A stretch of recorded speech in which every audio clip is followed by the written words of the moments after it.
I'm here now with Eamon Stack of Range Therapy on day 2 of the Ploughing. Eamon, thank you for joining me. Delighted, Megan, to be here. So listen, Range Therapy has a variety of products which store electricity and products that can fast charge electric vehicles and extend the range of those vehicles. Yes. But I also have a big metal box here behind me, Eamon. Yes. So tell me what this is and what does it do? So we call this the Range trailer. Okay. And I'll just open it up and show you. Open it up and give us a look. There we go. And we can put on the lights. So wow. So this is a large battery. Okay. So it formerly came from an electric car. Okay. And now it's going to be used as a storage unit. And the main purpose of it is to store electricity when it's cheap and then use it when it's expensive. So we need to just transfer our energy use. Ireland generates a huge amount of energy at night that we don't use. Okay. From our wind turbines, hundreds of them. Okay, and that's why you hear about night rate energy, and energy can be cheaper at night. Absolutely. It's about being smart with our energy use. Up to now, we've been just consumers without thinking about what it costs and when it's cheap and when it's expensive. Now we need to know that. So also you can combine this with solar. So if you have a large solar array, you need a large battery to store the power from the solar array. And this is what we're saying, to introduce to Ireland the use of our big batteries. Okay, so we charge this unit up at night time when electricity is at its lower rate. Absolutely, And essentially it stores it then, and it can have any number of applications. I mean, we have lights here. What else do you have? You have an iPad there, I'm charging my iPad just while I'm here and so on. Brilliant. And some child asked me, could I cook sausages with it? Okay, to bring it camping and so on. So that it. You can charge your iPad. But the most significant question I've been asked by a lot of farmers is, can I power welders from this? Because machines break down out in the farm, they need to weld, and absolutely no power. And that's where the element of it being a trailer comes in. So I don't know if we can see on the camera, but actually at the far side of this hooks up to a van, a tractor, whatever, and you can take this around with you. Absolutely. Okay. So, and in that sense, then it has another purpose, which could be used by garages and hotels, especially for tourists. It can charge electric cars. Right. And say a tourist might make a mistake and forget to charge their car, and so a garage can go out and fast charge them. Like in 10 minutes, give them enough charge to get to the car. We've all heard of someone renting the electric vehicle and getting stuck out in the Kerry Peninsula or something like that. So and tourism is such a huge part of our economy. Absolutely, we also need to serve that market. So we think this is really important.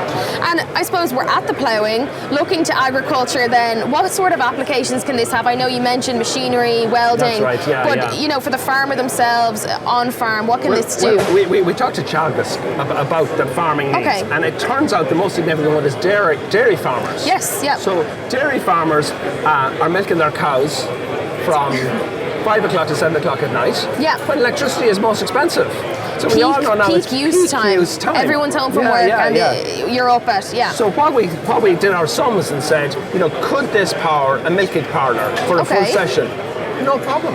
Not a problem, It will be really smart for the dairy farmer to charge this up at cheap rate at night and then do his milking with the cheap electricity. Like it could save up to 4 times the current energy costs. Okay, and look, we are going into an energy crisis, and for whatever reason that may be, that's what we're facing. I suppose everybody is, we even hear stories of even Christmas lights won't be on as long. So we don't want anybody to be in the dark or cold this winter. And when it comes to animals, it's not the cow's fault. They've got to be milked twice a day. That's just how it is.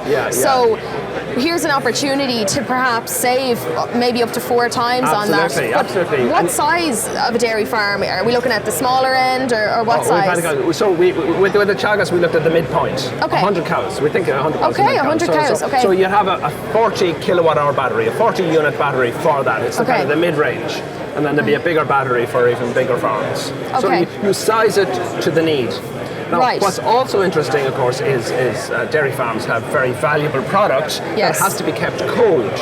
Yes, and so you don't just power it to keep it cold, you need a backup unit. Okay. This thing is the perfect backup. This is your backup. You charge it up and it would hold the energy for 6 months. Oh, and wow, no diesel generator, no whatever, because you'd have to have the diesel generator maintained and pay a contract. Whereas this thing is static. And this is Irish. So it's essentially a large battery pack, power bank for your phone on a new level, really. Yes, absolutely, absolutely, and it's larger scale. And what about then the battery that's in it? Where does the battery come from? So the strategy, which should be an Irish strategy, is we have 50,000 electric cars at the minute. Yes. And then some of them crash, and then some of them are just get old to decommission. So the batteries out of those cars has a happy future as long as you're not demanding the energy output of a car. So they're reused batteries? They're reused batteries, second life. And they, people keep asking me, how long will they last? And I said, we estimate 20 years. It'll still be over 60% capacity. So you're not going to need to replace the battery in this after a couple of years. It's going to last you long term. After last you long term. And then, it's extraordinary when you do the numbers.